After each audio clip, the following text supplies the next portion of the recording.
السلام علیکم ورحمۃ اللہ وبرکاتہ۔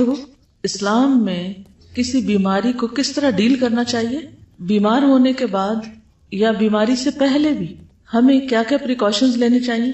کیونکہ کہا جاتا ہے نا کہ پرہیز نصف علاج ہے، یعنی آدھا علاج تو پرہیز سے ہی ہو جاتا ہے، تو پرہیز کرنا ضروری ہے۔ لیکن کس چیز سے پرہیز کیا جائے، اس میں بھی اعتدال ضروری ہے۔ حرام کو حلال نہ کیا جائے، حلال کو حرام نہ کیا جائے۔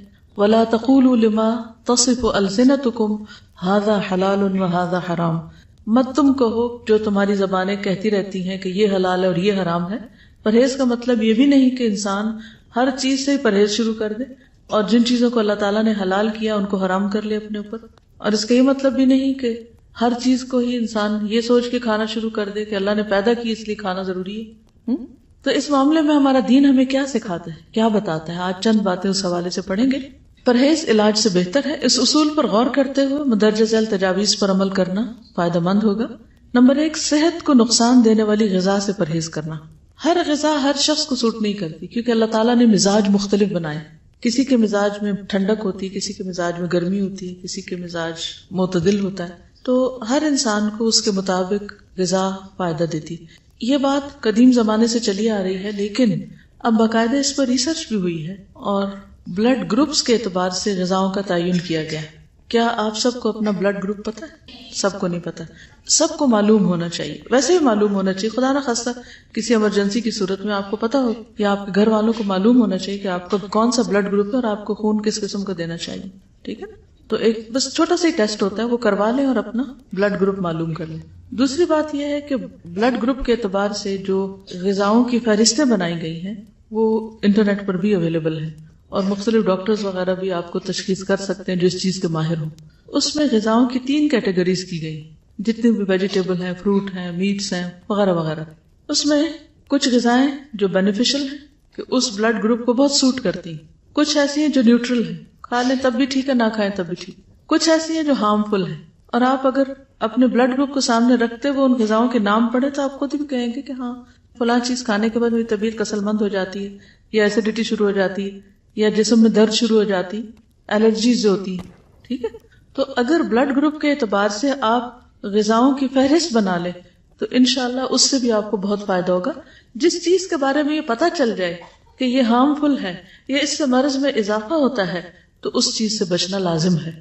لا تقتلوا انفسکم، اپنے آپ کو قتل مت کرو، ہمارا جسم ہمارے پاس امانت ہے، اس کو نقصان نہیں دینا چاہیے۔ اور ہم سب سے زیادہ نقصان کس طرح دیتے ہیں جسمانی صحت کو؟ غلط غذا کے استعمال سے۔ تو کوشش کریں یہ جاننے کی کہ آپ کو کیا سوٹ کرتا اور کیا نہیں کرتا، اور یہ بھی یاد رکھیے کہ ایک فارمولہ سب پہ نہیں چلتا، اسی لیے کسی صاحب علم کے پاس جانے کی ضرورت رہتی ہے علاج کے معاملے میں بھی، یعنی ہر شخص طبیب نہیں ہوتا، اور صرف چند طب کی کتابیں پڑھ کے یا طب نبوی کی یا کچھ اور کتابیں پڑھ کے ہر ایک کا علاج نہیں کر سکتا۔ ہاں، اپنے مزاج کو سمجھنے کے لیے آپ پڑھتے رہیں، لیکن اگر آپ کسی اور کا علاج کرنا چاہتے ہیں تو مطلوبہ علم حاصل کر لیں یا تجربہ حاصل کر لیں۔ مثلاً ایک چیز جس کو ہم گرم کہتے ہیں کہ یہ ٹھیک نہیں، تو اس کے لیے اس کو جنرلائز نہیں کریں کہ وہ سبھی کے لیے ٹھیک نہیں، کچھ لوگوں کو وہ چیز بہت سوٹ بھی کرتی، ٹھیک ہے نا؟ کیونکہ اللہ سبحانہ وتعالیٰ نے غذا کے اندر ہی علاج بھی رکھا ہے، یعنی غذا صرف ہماری بھوک مٹانے کے لیے نہیں ہے، صرف انرجی دینے کے لیے نہیں ہے، بلکہ اس کے ساتھ ساتھ ہمارا علاج بھی ہے۔ تو جب آپ کبھی بیمار ہوں اور کچھ کھانے لگے اور سمجھ نہ آئے کہ کھانا چاہیے یا نہیں، تو دعا کر لیا کریں کہ اللہ تعالیٰ اس کو میرے لیے غذا اور دوا دونوں ہی بنا دے، ٹھیک ہے؟ تو کوئی بھی فوڈ آپ کے لیے غذا بھی ہے اور علاج بھی ہے۔ فائدہ ہوا نا اس کو، کیونکہ ہم تو اپنی خواہشات کے پیچھے چلتے ہیں نا، یا پھر شبہات کا شکار ہوتے ہیں، ایسی باتیں بنی ہوئی ہیں، ان کی کوئی حقیقت نہیں۔ پھر جب زندگی کا ایک وقت آتا ہے جب ہمارا جسم جو بہت زیادہ اس میں ٹاکسنز ہو جاتے ہیں، وہ غلط غذا کھا کھا کے جب وہ اپنے اثرات چھوڑنے لگتا ہے تو پھر ہم کہتے ہیں اچھا چلو پرہیزی کر لیتے ہیں۔ تو پہلے سے ہی اگر کر لیں تو زیادہ بہتر ہے، ٹھیک ہے؟ تو اگر میں آپ سب کو یہ ہوم ورک دے دوں کہ اپنا بلڈ گروپ جانیں اور اس علم کو مزید تھوڑا سا حاصل کریں تو اٹس انٹرسٹنگ اور اس سے فائدہ ہوتا ہے۔ پہلی بات یا پہلا اصول کلیہ قاعدہ یہ ہے کہ صحت کو نقصان دینے والی غذا سے پرہیز کریں۔ محمود بن لبید رضی اللہ عنہ سے مروی ہے کہ رسول اللہ صلی اللہ علیہ وسلم نے فرمایا، اللہ تعالیٰ اپنے بندے کو جس سے وہ محبت کرتا ہو دنیا سے اسی طرح بچاتا ہے جیسے تم لوگ اپنے مریض کو کھانے پینے سے بچاتے، اور کھانے کی صورت میں تمہیں اس کی طبیعت خراب ہونے کا اندیشہ ہوتا ہے۔ اچھا کچھ چیزوں کی الرجی تو بہت معمولی ہوتی ہے لیکن کچھ بہت سویئر بھی ہوتی، تو اس کا بھی آپ کو پتا ہونا چاہیے، اور جس سے ایک دفعہ نقصان ہو جائے دوبارہ اس راستے پہ نہ جائے۔ رسول اللہ صلی اللہ علیہ وسلم نے فرمایا جب اللہ تعالیٰ کسی بندے سے محبت کرتے ہیں تو اسے دنیا سے اس طرح روکتے ہیں جس طرح تم میں سے کوئی اپنے مریض کو پانی سے روکتا ہے۔ بعض بیماریوں میں پانی پینا نقصان دہ ہوتا ہے، کسی کو معلوم ہے؟ معلوم ہے آپ کو یہ بات؟ کچھ عرصے سے ایک میل اور ایک ٹوٹکا ایسا ہر ایک کو سرکولیٹ کیا جاتا ہے جس میں پانی پینے کے فوائد بتائے جاتے ہیں، اور کہا جاتا ہے کہ 6 گلاس اور 8 گلاس اور 1.5 لیٹر اور اتنا پانی تو سویرے پی لیں اور پھر اتنا پییں اور اتنا پیئیں۔ یہ نسخہ بھی سب کو سوٹ نہیں کرتا، کیونکہ کچھ بیماریوں میں زیادہ پانی پینا نقصان دہ ہے۔ کچھ ہے اندازہ آپ کو وہ کون سی بیماری ہو سکتی؟ کڈنی ریلیٹڈ، کیونکہ بعض لوگوں کی کڈنیز ویک ہوتی ہیں، پوری طرح فنکشن نہیں کرتی۔ جب آپ ایکسٹرا پانی پی جاتے ہیں تو ان کو کام کرنے میں دقت پیش آتی اور وہ نقصان دہ ہوتی۔ کچھ بیماری ایسی تھی جس میں صرف سپ پانی دیا جاتا ہے، بعض اوقات مریض کو پانی دیا بھی نہیں جاتا، صرف ٹھنڈی برف کو لے کے اس کو کہا جاتا ہے کہ اپنی زبان پہ لگا لیں، یہ پانی نقصان دہ ہے اس کے لیے۔ یس، وہ کہتی ہے میری خالہ کو 24 گھنٹوں میں 1 کپ پانی پینے کی اجازت ہے۔ اب اگر وہ اسی طرح کوئی ٹوٹکا پڑھ کے تو 1.5 لیٹر پی بیٹھے تو یہ پانی جو زندگی کی سورس ہے اسی انسان کے لیے نقصان دہ۔ تو یہ ٹھیک ہے، یہ ایکسٹریم کیسز میں ہوتا ہے، لیکن ویسے بھی ہر چیز کے اندر اعتدال ضروری ہے۔ کچھ عرصے تک تو یہ تھراپیز آپ کو کام دیں گی، کچھ عرصے کے بعد پھر وہ آپ کے لیے الٹا مشکل کا سبب بنے گی۔ ایک اور چیز یہ ہے کہ جب پانی پیئے مثلا تو ایک دم انڈیلے نہیں، انڈیلنے سے پرہیز کریں۔ مسنون طریقہ کیا ہے؟ 3 سانس میں پینا، اور اس کو بھی جیسے گھونٹ گھونٹ پیتے ہیں، یعنی جیسے کھا کے پیتے ہیں اس طرح پیئیں، ٹھیک؟ ایک ہوتا ہم تیزی سے پی جاتے ہیں، تیزی سے نہیں پی، رائٹ؟ گھونٹ گھونٹ گھونٹ گھونٹ کر کے، یعنی یہ نہیں کہ آپ کے ہونٹوں سے حلق میں جا پڑے، ٹیپ کھل جائے اور وہ ڈائریکٹ وہاں جائے، یعنی کہ آپ کی زبان اور آپ کا منہ جو ہے اس کا مزہ چکھے۔ اس طرح پینا زیادہ فائدہ مند ہے، لیکن ہم لوگ ہر وقت جلدی میں ہوتے ہیں نا، ہم کہتے ہیں جلدی سے یہ کام کر لیں، جلدی سے وہ کر لیں اور پھر بس کچھ اور کریں۔ پرہیز کے سلسلے میں ایک اور چیز، ام منذر بنت قیس الانصاریہ سے روایت ہے کہ رسول اللہ صلی اللہ علیہ وسلم میرے گھر تشریف لائے، آپ کے ساتھ علی رضی اللہ عنہ بھی تھے جو بیماری سے اٹھے تھے اور کمزور تھے۔ ہمارے یہاں کھجوروں کے خوشے لٹک رہے تھے۔ رسول اللہ صلی اللہ علیہ وسلم اٹھے اور ان سے کھانے لگے، اور علی رضی اللہ عنہ بھی کھانے کے لیے اٹھے تو آپ نے فرمایا رک جاؤ، تم ابھی کمزور ہو۔ اس سے کیا پتہ چلتا ہے کہ جو بیماری سے اٹھا ہے اس کے لیے حکم فرق ہے، وہی حلال چیز اس کے لیے ان لمیٹڈ کھانے کی اجازت نہیں ہے، ان لمیٹڈ تو کسی کو بھی کھانے کی اجازت نہیں ہے۔ کلو واشربو ولا تسرفو، کھاؤ پیو لیکن اسراف نہیں کرو۔ اور یہاں پر بیمار کے لیے حکم فرق آ گیا، یہ کھجوریں مت کھاؤ، ابھی تم کمزور ہو۔ تو اس سے یہ پتہ چلتا ہے کہ بیماری میں غذا ایک تو قدرتی طور پر کم ہو جاتی ہے کہ انسان کا دل اٹھ جاتا ہے، کھانے کو دل نہیں چاہتا۔ پھر یہ کہ اگر بیماری ختم ہو گئی ہے اور کھانے کو اب دل چاہتا ہے تو بھی ایک دم کثرت نہ ہو، کھانے کی زیادتی نہ ہو، افراط نہ ہو، بلکہ تھوڑا تھوڑا کر کے کھائے۔ چنانچہ علی رضی اللہ عنہ کھانے سے رکے رہے۔ ام منذر کہتی ہیں کہ میں نے جو اور چقندر پکائے اور آپ کی خدمت میں پیش کیے تو رسول اللہ صلی اللہ علیہ وسلم نے فرمایا علی یہ لے لو، یہ تمہارے لیے مفید ہے۔ تو اس حدیث سے یہ ثابت ہوتا ہے کہ ہر ایک کو ہر غذا سوٹ نہیں کرتی، ہر ایک کے لیے ہر کھانا درست نہیں، تو اپنی طبیعت، اپنے مزاج اور اپنے حالات اور ضرورت کے مطابق کھائیے، ٹھیک ہے؟ ہو سکتا ہے کہ ایک چیز جو آپ کی بہن کھا رہی ہو اور اس کو بہت فائدہ ہو اور وہ اس کے بہت سے فائدے بتا رہی ہو اور بہت اس کی تعریف کر رہی ہو، اور آپ کہیں اچھا تمہیں اس سے فائدہ ہو اور میں بھی کر کے دیکھتی ہوں، ہو سکتا ہے آپ کے لیے وہ بالکل ہی الٹ ہو، ٹھیک ہے نا؟ تو بے سوچے سمجھے نسخے نہیں آزمائیں، جی وہ اس سے اور موٹا ہو جاتا ہے، بالکل۔ تو اس میں ویسے تو ظاہر ہے ڈاکٹر سے یا حکیم سے، جو بھی کوئی طبیب ہو یا کوئی سیانہ جس کو بولتے ہیں وہ ہو، اس سے مشورہ کریں، لیکن یہ جو بلڈ گروپ کا میں آپ کو بتا رہی ہوں یہ بہت ہی مفید، کارآمد، آزمودہ چیز ہے کہ ایٹ لیسٹ غذاؤں میں اپنے اوپر ان چیزوں کی کمی کر لیں جو آپ کے بلڈ گروپ کے حساب سے فائدہ مند نہیں، ٹھیک ہے؟ کیونکہ بہت طویل تجربے کے بعد یہ ریسرچ بھی سامنے آئی ہے۔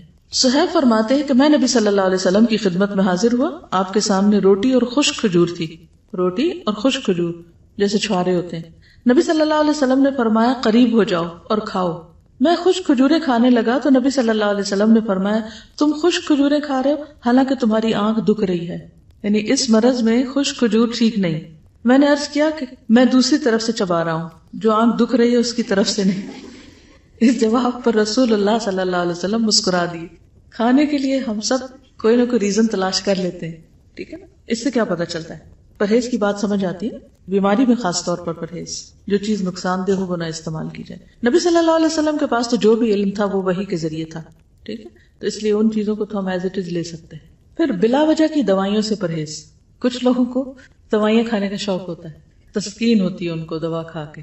اچھا، کچھ بچوں میں بھی یہ مزاج پایا جاتا ہے کہ بڑے شوق سے دوا کھاتے ہیں، جہاں کہیں کوئی دوا دیکھتے ہیں وہ کھانے کے لیے مانگتے ہیں، کیونکہ اب کئی طرح کے فلیور بھی شامل کر دیے گئے دواؤں میں. کوئی وہ سیرپ پی جائیں گے، کوئی گولیاں کھا جائیں گے، تو اکثر یہ مسئلے رہتے ہیں چھوٹے بچوں کے ساتھ. کچھ بچے ان کو بہت مشکل ہوتی ہے دوا پلانے میں، وہ نہیں پیتے، ان کے بھی مزاج فرق ہوتے ہیں. تو چھوٹی چھوٹی تکلیف میں فوراً دوا نہیں لینی چاہیے.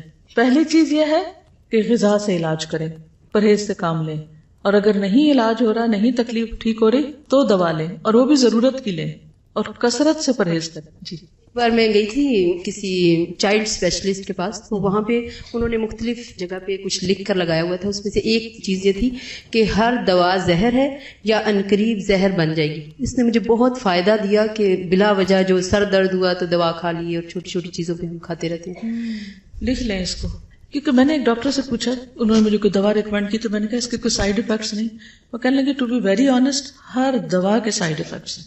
یعنی کوئی اگر یہ کہے بھی نا کہ اس کے کوئی سائیڈ افیکٹس نہیں، تو یہ ماننے کی بات نہیں. ہر دوا کے، کیونکہ دوا ہے نا، اور خصوصاً ہماری دوائیاں جو بنتی ہیں سب اسٹینڈرڈ بھی ہوتی ہیں، اور اس کے علاوہ جو کیمیکلز اس میں ہوتے ہیں اور جو پروسیسڈ ہوتی ہیں بہت زیادہ. ایک تو ہوتا ہے نا کہ کوئی جڑی بوٹیاں ہیں یا کوئی غذا ہی سے ملتی جلتی دوائیں، اور ایک یہ ہے کہ ان کو اتنے پروسیسز سے گزارا جاتا ہے اور اس میں کلر شامل کر لیے جاتے ہیں کہ ان کے سائیڈ افیکٹس ہوتے ہی ہوتے ہیں. ٹھیک ہے، تو ہر دوا زہر ہے یا عنقریب زہر بن جائے گی، کیونکہ جب اس کی کثرت ہو جائے گی، زیادہ وہ آپ کے جسم میں اس کی کوانٹٹی ہو جائے گی تو وہ زہر بن ہی جائے گی. ہر دوائی کے ساتھ ایک لٹریچر ہوتا ہے نا اس کی ڈبی میں، وہ ضرور پڑھ لیا کریں، کیونکہ ایک دوا کے اس لٹریچر میں لکھا ہوا تھا کہ اچانک یہ دوائی چھوڑنے سے جو دوائی کھانے والے وہ خودکشی کر سکتے ہیں. اللہ اکبر. یعنی جب دوا چھوڑیں بھی تو اسٹیپ بائی اسٹیپ چھوڑیں، ایک دم نہیں چھوڑیں. جی آپ بولیے. حضرت عائشہ بیان کرتی ہیں کہ بعض اوقات رسول اللہ صلی اللہ علیہ وسلم کو کوکھ میں درد ہوتا اور بہت شدید ہو جاتا. ایک دن رسول اللہ صلی اللہ علیہ وسلم کو یہ درد شروع ہوا اور اتنا شدید ہوا کہ آپ پر بے ہوشی طاری ہو گئی. ہمیں اندیشہ ستانے لگا، لوگ بھی خوف زدہ ہو گئے، اور ہمارے خیال کے مطابق آپ کو ذات الجم کی شکایت تھی، نمونیا جس کو بولتے ہیں. چنانچہ ہم نے رسول اللہ صلی اللہ علیہ وسلم کے منہ میں دوا ٹپکا دی، جس سے آپ کی وہ کیفیت ختم ہوئی. طبیعت کچھ سنبھلی تو آپ کو اندازہ ہو گیا کہ آپ کے منہ میں دوا ڈالی گئی ہے. آپ نے اس کا اثر محسوس کیا. آپ نے فرمایا، تمہارا خیال یہ ہے کہ اللہ عز و جل نے مجھ پر اس بیماری کو مسلط کیا، حالانکہ اللہ اسے مجھ پر کبھی بھی مسلط نہیں کرے گا. اس ذات کی قسم جس کے ہاتھ میں میری جان ہے، گھر میں میرے چچا کے علاوہ کوئی آدمی ایسا نہ رہے جس کے منہ میں دوائی نہ ڈالی جائے. یعنی ان سب نے مل کے میرے منہ میں ڈالی ہے، اب ان کے منہ میں بھی ڈالی جائے. ٹھیک، یعنی حتیٰ کہ کوئی شخص بے ہوش ہو یا بعض امراض ایسے ہیں کہ اس میں دوا دینے سے پہلے اس سے پوچھ لینا چاہیے. اس لیے بہت سے ڈاکٹر سائن لیتے ہیں کہ آپ راضی ہیں اس پر. خصوصاً سرجریز میں تو آپ دیکھیں کہ سگنیچر کرنے پڑتے ہیں اور ڈسکلیمرز ہوتے ہیں کہ ہم ذمہ دار نہیں ہیں. ٹھیک ہے، ہم آپ کی مدد کرنا چاہتے ہیں، لیکن اگر کچھ ہو گیا تو آپ خود ہی ذمہ دار ہیں. پہلا پوائنٹ کیا ہے؟ پرہیز علاج سے بہتر ہے. دوسرا، بلا ضرورت دوا سے اجتناب کیا جائے. السلام علیکم. یہ واقعی ہر دوا جو ہے وہ اس میں زہر کا اثر ہوتا ہے. مجھے 1 سال تک ڈاکٹر نے اسٹیرائڈز دی تھی، حالانکہ میں چیختی رہی کہ مجھے کوئی بھی ایسی تکلیف نہیں ہے، لیکن الحمدللہ میں نے اسی دوران قرآن پاک شروع کر دیا تھا یہاں پہ، اور آپ بلیو کریں کہ میں نے 1 سال تک اسٹیرائڈز کھائے ہیں. میری اسکن ساری خراب ہو گئی تھی. میں یہاں آتی تھی، میرے پاؤں میں چھالے ہوتے تھے، لیکن میری کوشش ہوتی تھی کہ میں چھٹی نہ کروں. عجیب طرح کا مجھے سکون ملتا تھا. اور اس کے بعد جب اسکن کی زیادہ پرابلم ہوئی تو میں ڈاکٹر کے پاس گئی، اسکن اسپیشلسٹ کے پاس، تو وہ تو سر پیٹ کے رہ گئے کہ تم نے کھایا کیا ہے. میں نے اپنی رپورٹس دیں تو انہوں نے کہا کہ تمہارا تو ساری رپورٹس ٹھیک ہے، تمہیں کیوں دی؟ اور پھر انہوں نے پوچھا کہ تم کرتی کیا ہو؟ میں نے کہا میں قرآن پاک پڑھتی ہوں. تو وہ سر پکڑ کے بیٹھ کے اس نے کہا کہ یہ آپ قرآن کی بدولت بچی ہیں، اور آج الحمدللہ مجھے کوئی بھی تکلیف اس طرح کی نہیں ہوتی، اور الحمدللہ میں کام کر رہی ہوں. کبھی بھی ایک ڈاکٹر کے کہنے کے اوپر، اور ہم بڑی بڑی ڈگریز دے کے چلے جاتے ہیں کہ شاید یہ فورن ریٹرن ہے، اور اتنے انسان ہے نا، وہ کتنے بھی سنسیئر ہوں، بھول بھی ہو سکتی ہے کسی سے. اور ایک اور چیز یاد رکھیے، جب کسی بھی دوا کے کھانے سے کوئی ریئیکشن فیل ہو رہا آپ کو، آپ کے جسم کے اندر کوئی چیز ایسی محسوس ہو رہی یا اسکن پہ یا کسی بھی طرح، تو فوری طور پر پھر مزید کنسلٹ کر لینا چاہیے. پھر موسموں کے اثرات کا خیال رکھنا چاہیے. سخت سردی اور سخت گرمی کے منفی اثرات سے بچنے کے لیے ہر ممکن احتیاط اور پرہیز، گھر، لباس، خوراک، تمام چیزیں موسم کے تقاضوں اور ضروریات کے مطابق ہوں. یعنی پرہیز صرف کھانے کا نہیں بلکہ انوائرنمنٹ کو بھی اپنے حسب حال کرنا چاہیے. بہت زیادہ کمفرٹیبل بھی نہ ہو کہ انسان سونے ہی لگ جائے، اور ایسا بھی نہ ہو کہ بیمار پڑ جائے. کچھ لوگ اتنی ہیٹنگ کر لیتے ہیں اس سے بھی نقصان ہوتا ہے، اور کچھ لوگ جو ہے وہ جرسی کے بغیر باہر نکل جاتے ہیں اور بیمار ہو کے واپس لوٹتے ہیں، تو وہ بھی ٹھیک نہیں. احتیاط بہتر ہے، اعتدال بہتر ہے. ہر شخص کو اپنے مزاج کو، اپنے جسم کو، اپنی ضروریات کو خود بھی سمجھنے کی کوشش کرنی چاہیے. اس میں بھیڑ چال نہیں کام دے گی کہ وہ یہ کر رہا ہے تو میں بھی، اس نے کچھ نہیں پہنا ہوا تو میں کیوں پہنتا ہوں. تو کسی کی نقالی مت کرے، اپنے مزاج اور اپنے بدن کو سمجھے کہ وہ کیا چاہتا ہے. اب اس میں آپ دیکھیے جیسے موسموں کے اثرات کی بات کی نا، تو سردی سے بچیے جب سردی زیادہ ہو، گرمی سے بچیے جب گرمی زیادہ ہو. اسی طرح اگر بہار کے موسم میں آپ کو کسی خاص پودے سے الرجی ہے یا اور کوئی چیز سوٹ نہیں کرتی تو اس سے بھی بچنے کی ضرورت ہے. پھر وبائی اور متعدی امراض. متعدی کس کو کہتے ہیں؟ کنٹیجس، جو دوسرے کو لگ جائے. جیسے فعل لازم اور فعل متعدی ہوتا ہے نا. متعدی کون سا ہوتا ہے؟ جو مفعول طلب کرتا ہے نا. تو اسی طرح متعدی بیماری وہ ہوتی ہے کہ جو ایک سے آگے دوسرے کو جا پہنچتی ہے. امراض پھیلنے کے موسموں خصوصاً برسات اور گرمی میں خصوصی حفاظتی تدابیر کرنا، مثلا پانی کے ذخائر صاف رکھنا، رہائشی علاقوں کے آس پاس مچھروں، مکھیوں اور دیگر کیڑے مکوڑوں کی امکانی افزائش کی روک تھام کے لیے ادویات وغیرہ چھڑکنے کا انتظام کرنا، اور اپنے تمام گرد و پیش کو حفظان صحت کے اصولوں کے مطابق ڈھالنا. گلے سڑے یا پہلے سے کاٹ کر رکھے ہوئے پھل یا سبزیاں کھانے سے پرہیز کرنا. یہ ساری چیزیں اس میں آ جاتی ہیں. یہاں پر حفاظتی ٹیکوں کی بات کی گئی ہے جس کے میں پرسنلی سخت خلاف ہوں. اس لیے میں کسی کو بھی یہ مشورہ نہیں دیتی کہ وہ بچوں کو یا بڑوں کو حفاظتی ٹیکے لگوائیں. کئی لوگ فلو شاٹس لیتے رہتے ہیں، اور بعض لوگ بچوں کو جو حفاظتی ٹیکے لگواتے ہیں اور وہ سمجھتے ہیں کہ اس میں شفا ہے. اگر آپ اس پر تھوڑی سی ریسرچ کریں تو آپ کو پتہ چل جائے گا کہ یہ بذات خود بچوں کے اندر کتنی ڈسیبلٹیز پیدا کر دیتے ہیں. اس کا علاج کچھ اور ہو سکتا ہے. یعنی ایسی چیزیں ان ٹیکوں میں شامل کی گئی، کیونکہ مجھے کسی نے اتنی بڑی کتاب دی تھی، وہ اب یہاں نہیں ہے میرے پاس، کینیڈا میں دی تھی، اور میں نے خود اپنی آنکھوں کے سامنے بچوں کے اوپر ان ٹیکوں کے لگانے کے بعد کے ری ایکشن دیکھے. بعض اوقات نفسیاتی مسائل ہو جاتے ہیں، بعض اوقات جسمانی طور پہ. ایک بیماری کو کنٹرول کرنے کے لیے صحت مند انسان کو خواہ ٹیکہ لگا دیا جاتا ہے، جس سے کئی اور بیماریاں پیدا ہو جاتی ہیں. میں پرسنلی اس کے حق میں نہیں ہوں، آپ اپنی ریسرچ خود کر لیجیے، ٹھیک ہے؟ کیونکہ میں نہ ڈاکٹر ہوں اور نہ حکیم ہوں نہ طبیب ہوں، لیکن جو میں نے سطحی طور پر تھوڑا بہت پڑھا ہے اور جو جانا ہے اور جو دیکھا اور تجربہ اور مشاہدہ کیا ہے، اس کے بعد میں یہ مشورہ ضرور دیتی ہوں. میری بات صرف مشورے کی حد تک ہے، کوئی حکم نہیں اور کوئی انسٹرکشن نہیں، لیکن اس پر آپ خود مزید ریسرچ کیجئے. جو حفاظتی ٹیکے وغیرہ لگائے جاتے ہیں ان میں سے بہت سی چیزیں صحت کے لیے نقصان دہ ہیں. تازہ یہ جو اس سے پہلے آپ نے بات کی تھی نا کٹی ہوئی سبزیوں کی، تو یہ جیسے پیاز کے بارے میں آتے ہیں، تو جو کاٹ کے اگر پیاز کو رکھا ہوا ہو نا تو وہ بہت زیادہ بیکٹیریا کو اپنے طرف اٹریکٹ کرتا ہے اور وہ فل پیکٹ آف بیکٹیریا بن جاتا ہے. جی. تو اگر اس کو کئی لوگ سہولت کے لیے پیاز کاٹ کے رکھ دیتے ہیں، جی، وہ فریج میں بھی نہیں رکھنی چاہیے، اسی وقت فریش کٹے اور اسی وقت فریش پیسٹ بنا کے. تو وہ سارے جراثیم جو ماحول میں ہوتے ہیں نا وہ پیاز اپنے اوپر کھینچ لیتا ہے. جی. حفاظتی ٹیکوں پہ بات کی ہے نا کہ اس کے اوپر ایک ہمارے جاننے والی تھی ایک لڑکی، وہ جا کر گھروں میں پولیو کے ڈراپس بھی پلاتی تھیں، اور انہوں نے اور جو ان کی ٹیم کی ایک لڑکی تھی انہوں نے اس کے اوپر تھوڑی سی ریسرچ کی، اور پھر جو ان کے ہیڈ تھیں انہوں نے ان سے بات کی کہ ہمیں اس میں یہ باتیں، اس میں کافی چیزیں تھیں جو ان کو سامنے آئیں. تو ان کی جو ہیڈ تھی نا اس نے بھی اس بات کو مانا کہ یہ جو پولیو کے ڈراپس پلائے جا رہے ہیں، یہ جو ہماری فیمیلز میں اور میلز دونوں میں انفرٹیلیٹی کی جو چیز آ رہی ہے وہ ان ڈراپس کی وجہ سے آ رہی ہے. اور اس کے بعد تھوڑی سی اور تحقیق کی تو یہ واقعی میں ایسا تھا. انہوں نے جب یہ چیز چھوڑی تو اس تھوڑی سی انہوں نے آبزرویشن بھی اسٹارٹ کی، اور کافی لوگوں سے پوچھنے کے بعد یہ بات ثابت ہو گئی تھی کہ اس کے بہت زیادہ افیکٹس ہیں، اثرات ہیں. جو لوگ یہ کام کر رہے ہیں ان کو بھی پتہ ہے کہ اس کے اثرات ہیں، لیکن وہ کر رہے ہیں. السلام علیکم. مجھے ہارمونل ڈس آرڈر کا پرابلم تھا، تو جب میں ڈاکٹر کے پاس گئی تو مجھے سب سے پہلے انہوں نے یہی کوشچن کیا کہ آپ کا جو حفاظتی ٹیکوں کا جو کورس تھا وہ آپ نے کمپلیٹ کیا ہوا تھا. تو میں یہ سمجھی کہ شاید کیا ہوا ہے، پھر بھی پتہ نہیں کیوں پرابلم ہوئی. تو انہوں نے مجھے یہ چیز اس وقت بتائی کہ عام طور پہ یہ جو ہارمونل ڈس آرڈر لڑکیوں میں اور مردوں میں بھی عام طور پہ اب زیادہ ہونا شروع ہو گیا، وہ اسی وجہ سے ہوتا ہے کہ وہ ہم لوگ یہ سمجھتے ہیں کہ بچوں کا کورس کمپلیٹ مسٹ کروانا چاہیے، اور اس کی وجہ سے بہت زیادہ پرابلمس ہو رہی ہیں. اور اس میں آپ دیکھیے کہ جو فرٹیلیٹی کی ایج ہے وہ کتنی ارلی ہو گئی ہے. 7 to 10 ایئرس کی ایج میں بھی بچیوں کو پیریڈز ہو رہے ہیں. اگر ارلی فرٹیلٹی شروع ہو گئی ہے تو ارلی ختم بھی ہو جائے گی. شادیاں لیٹ ہو رہی ہیں اور فرٹیلٹی جو پیریڈ ہے وہ بھی آپ دیکھیں 30s میں مینوپاز شروع ہو رہے ہیں. اس کا مطلب ہے کہ عورت بچہ پیدا کرنے کے قابل ہی نہیں رہی. تو اس طرح کے بھی بہت سے مسائل ہیں کہ جو غلط غذائیں، غلط دوائیں اور غلط طرز زندگی جو ہے اس سے کئی ایک اور نفسیاتی، جسمانی اور معاشرتی مسائل پیدا ہو رہے ہیں. بہرحال میرا کام صرف آپ کو ایک راہ دینا ہے. آپ ریسرچ خود کیجئے، خود جانیے اور پھر اس کے بعد فیصلہ کیجئے.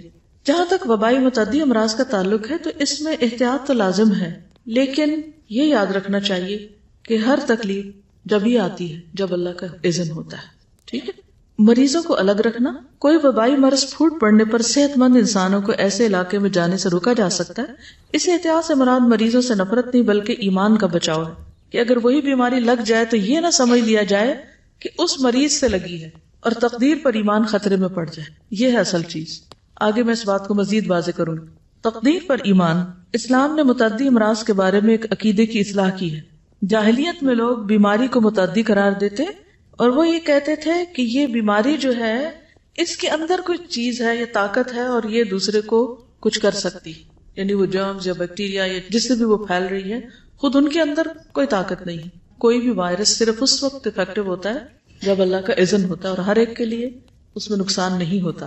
قرآن مجید میں آتا ہے قُلْ لَن يُصِيبَنَا إِلَّا مَا كَتَبَ اللَّهُ لَنَا هُوَ مَوْلَانَا وَعَلَى اللَّهِ فَلْيَتَوَكَّلِ الْمُؤْمِنُونَ. سورۃ التوبہ 51. ان سے کہیے ہمیں اگر کوئی مصیبت آئے گی تو وہی آئے گی جو اللہ نے ہمارے مقدر میں کر رکھی. اس پر ہمارا ایمان اور یقین پختہ ہونا چاہیے کہ ہمیں کوئی کچھ بھی نقصان نہیں دے سکتا الا یہ کہ اللہ کا اذن ہو. نہ کوئی بیمار ہمیں کچھ بیمار کر سکتا ہے، نہ کوئی ڈاکٹر کر سکتا ہے، نہ کوئی فضا وبا کوئی چیز نہیں کر سکتی. ہاں اگر اللہ کا اذن ہے کہ ہمیں وہ لگے تو پھر لگ جائے گی.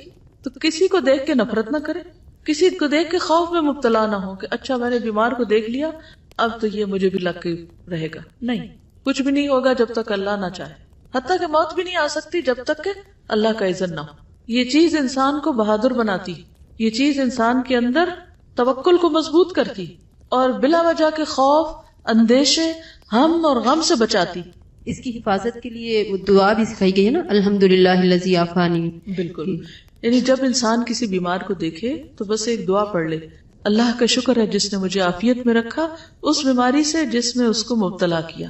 ٹھیک ہے، تو جو شخص یہ پڑھے گا تو انشاءاللہ وہ اس سے محفوظ رہے گا. رسول اللہ صلی اللہ علیہ وسلم نے فرمایا، صحیح بخاری کی روایت ہے، لا عدوى، کوئی چھوٹ نہیں، کوئی بیماری متعدی نہیں. نبی صلی اللہ علیہ وسلم نے فرمایا، زمانہ جاہلیت کی 4 چیزیں ایسی ہیں جنہیں لوگ کبھی نہیں چھوڑیں گے. نمبر 1، حسب نسب میں آر دلانا. نمبر 2، میت پہ نوحہ کرنا. نمبر 3، بارش کو ستاروں سے منسوب کرنا. اور نمبر 4، بیماری کو متعدی سمجھنا. یہ لوگ اس سے باز نہیں آئیں گے، ان کے اندر سے یہ بات نہیں نکلے گی، وہ یہی سمجھتے رہیں گے کہ ایسا ہی ہوتا ہے. ایک اونٹ خارش زدہ ہوا اور اس نے 100 اونٹوں کو خارش میں مبتلا کر دیا تو پہلے اونٹ کو خارش زدہ کس نے کیا؟ اللہ کے اذن سے خارش زدہ ہونا، پھر اس سے آگے پھیلا. لیکن جب تک اللہ نہ چاہے تو وہ آگے نہیں لگ سکتی بیماری. تو یہ نہیں کہنا چاہیے کہ اس نے مجھے بیمار کیا. جیسے ہم یہ نہیں کہتے نا کہ ڈاکٹر شفا دیتا ہے، ایسے ہی کیا نہیں کہنا چاہیے کہ اس نے بیمار کیا مجھے، یہ تم سے لگی ہے مجھے. اچھا، جب ہم یہ کہتے ہیں تو اس کا نقصان کیا ہوتا ہے؟ تو اپنے آپ کو مریض سمجھے اور ذرا تھوڑی دیر کے لیے سوچے، کہیے ذرا ایک دوسرے کو، کہیے، ایکٹیویٹی کیجیے تھوڑی سی. اب آپ بتائیے مجھے یہ جملہ کیسا ہے؟ اس میں شرک کی بو بھی آتی ہے اور جو ریلیشن شپ ہے اس میں بھی خرابی آتی ہے، بد اخلاقی بھی ہے. اچھا، اسی طرح یہ کہنا تم نے مجھے شفا دی، تمہاری وجہ سے شفا ملی مجھے، نہ کوئی فائدہ دے سکتا ہے اور نہ ہی کوئی نقصان دے سکتا ہے، سب کچھ اللہ کے اذن سے ہوتا ہے. یہ ایمان اور یقین کا حصہ ہونا چاہیے. اس کا مطلب یہ کہ اگر کسی سے بیماری نہیں لگتی تو پھر ہم اس کے گلے جا لگے. کیا کریں؟ احتیاط برتیں. کیوں احتیاط برتیں؟ کیونکہ یہ تدبیر میں سے ہے. اور توکل کس پر رکھیں؟ اللہ پر. مثلا آپ کو پتا ہے کہ دھوپ میں کھڑی ہوگی، یعنی کہ 40 ڈگری اگر ہے اس وقت ٹیمپریچر باہر اور میں کھڑی ہوگی تو مجھے سن برن ہوگا، تو ہم کہیں نہیں بالکل نہیں ہو سکتا مجھے. آپ کو جہاں جہاں احتیاط کرنے کے لیے کہا گیا احتیاط آپ کریں گے، لیکن اگر پھر بھی یہ ہو جائے تو آپ کسی کو بلیم نہیں کریں گے، ٹھیک ہے، اپنے آپ کو ہی کریں گے. ابو ہریرہ رضی اللہ عنہ سے مروی ہے کہ رسول اللہ صلی اللہ علیہ وسلم نے 3 مرتبہ فرمایا، کوئی بھی چیز کسی بھی چیز کی طرف سے متعدی نہیں ہوتی. ایک دیہاتی کھڑا ہوا اور کہنے لگا، اے اللہ کے رسول، خارش کا زخم اونٹ کے ہونٹ یا اس کی دم کی جڑ میں ہوتا ہے اور یہ تمام اونٹوں کو خارش لگا دیتا ہے۔ آپ صلی اللہ علیہ وسلم کچھ دیر خاموش رہے، پھر فرمایا، اس پہلے اونٹ کو خارش کہاں سے لگی؟ جس سے لگا آگے تو پہلے کہاں سے آئی؟ کوئی بیماری متعدی نہیں ہوتی، سفر کا مہینہ منحوس نہیں ہوتا، لا ادبا ولا طیرہ، اور نہ انسان کی روح الو بن کر اپنا قصاص طلب کرتی۔ یعنی یہ بھی عرب جاہلیت کا ایک عقیدہ تھا کہ الو جو بولتا ہے وہ دراصل کسی مرے ہوئے انسان کی روح ہوتی ہے جو اپنا قصاص مانگ رہی ہوتی کہ میرا خون کا بدلہ دو۔ اللہ نے ہر نفس کو پیدا کیا ہے، اس کی زندگی اور موت لکھی، اس کی مصیبتیں اور رزق سب لکھ دیا، تو یہ تقدیر میں سے ہے۔ علامہ عبد الرحمن مبارک پوری ترمذی کی شرح تحفۃ الاحوذی میں کہتے ہیں کہ اسلام نے اس نظریے یعنی بیماری کے متعدی ہونے کو باطل قرار دیا ہے، کیونکہ جاہلیت میں لوگ یہ خیال کرتے تھے کہ بیماری فی ذاتی ہی متعدی ہوتی ہے، ایک سے دوسرے کو خود ہی لگ جاتی۔ تو نبی صلی اللہ علیہ وسلم نے ان کو آگاہ فرمایا کہ حقیقت ایسے نہیں ہے، اللہ ہی ہے جو بیمار کرتا ہے اور بیماری کو اتارتا ہے، اور شفا بھی وہی دیتا ہے۔ وَإِذَا مَرِضْتُ فَهُوَ يَشْفِينِ۔ اب طاعون کی بیماری ہے، جیسے اس کے بارے میں حدیث میں آتا ہے کہ جہاں طاعون ہو وہاں مت جاؤ، اور جو طاعون والے علاقے کے لوگ ہیں وہاں سے نہ نکلے۔ یہ سب احتیاط اور تدبیر میں سے ہے، ورنہ جس تک آنا ہے، جس بستی میں طاعون پھوٹا وہ کہاں سے پھوٹا؟ کہیں سے تو نازل ہوا نا۔ نبی صلی اللہ علیہ وسلم نے فرمایا، جب کسی جگہ کے متعلق تم سنو کہ وہاں طاعون پھیلا ہوا ہے تو وہاں مت جاؤ، لیکن اگر کسی جگہ پر یہ وبا پھیل جائے جہاں تم پہلے سے موجود ہو تو وہاں سے مت نکلو۔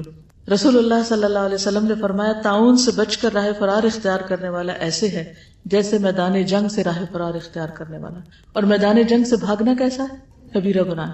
تو طاعون جیسی بیماری کے بارے میں بھی انسان کا عقیدہ کیا ہونا چاہیے کہ صرف اسی وقت لگے گی جب اللہ چاہے۔ اچھا، یہ جو خیال ہے اللہ چاہے گا تو ہوگا ورنہ کچھ بھی نہیں ہونے کا، یہ آپ کو کیسا اطمینان دیتا ہے؟ تھوڑی دیر سوچئے۔ ہر طرح کے بلا ضرورت غیر ضروری اندیشے، خوف سب نکل جاتے ہیں، خالی ذہن ہو جاتے ہیں آپ، پھر آپ کا فوکس بڑھ جاتا ہے نماز میں بھی، جو بھی کام آپ کرتے ہیں، اور ایک اندر اطمینان اور راحت ہوتی ہے کہ اگر اللہ کو منظور ہے تو میں بچ کے کہیں بھاگ نہیں سکتی۔ لا ملجا ولا منجا منک الا الیک، کہیں نہیں بھاگ کے جانا، تیرے ہی پاس آنا ہے، ساری خیر تیرے ہاتھ میں ہے، اس لیے میں تجھ سے خیر کا سوال کرتی ہوں۔ تو بچنا بھی ہے تو اللہ ہی سے بچاؤ کی دعا مانگے۔ نبی صلی اللہ علیہ وسلم کی زوجہ حضرت عائشہ کہتی ہیں کہ میں نے رسول اللہ صلی اللہ علیہ وسلم سے طاعون کے بارے میں پوچھا تو آپ نے فرمایا، یہ ایک عذاب ہے، اللہ تعالیٰ جس پر چاہتا ہے بھیجتا ہے، لیکن اللہ تعالیٰ نے اس کو مومنوں کے لیے رحمت بنا دیا ہے۔ طاعون کیا ہے؟ عذاب، لیکن مومنوں کے لیے عذاب نہیں ہے۔ یعنی آپ دیکھیے نا، جب ہم کہیں طاعون عذاب ہے اور وہ کسی مسلمان بستی پر آ جائے تو ہم کہیں گے ان پہ عذاب اترا، کیا کہیں گے؟